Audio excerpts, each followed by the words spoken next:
总统蔡英文伫落任进前，和民众党的主席郭文哲会面，讨论要建立政党的沟通平台。郭文哲是赞成朝野对话，未来嘛有可能和赖清德见面。那国民党这边嘛咧超时间和蔡总统见面，不过党内数人认为无必要，讲要见就规去见，要接近的赖清德就好。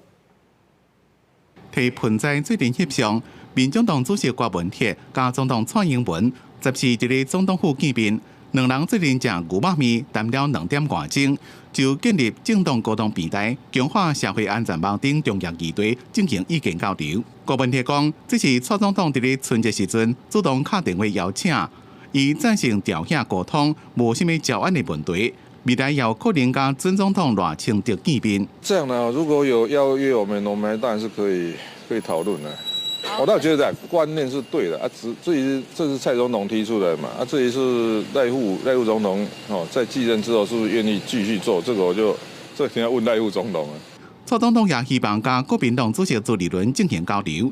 国民党回应讲，将讨论适当的活动机会。不过党内有人认为蔡朱会无必要，认为伫咧过去7年外来拢无沟通，任期上尾才要做，真危险。要见面应该也是由赖清德出面上好。蔡总统错过了团结大家当一个全民的总统，我们期待赖清德可以释出更多的善意，在平常就跟在野党可以有更多的沟通。他会领袖能够坐下来好好谈国家未来重大政事，这是好的。但是很遗憾，就有人拒绝参加。好，他说时机也过了哈。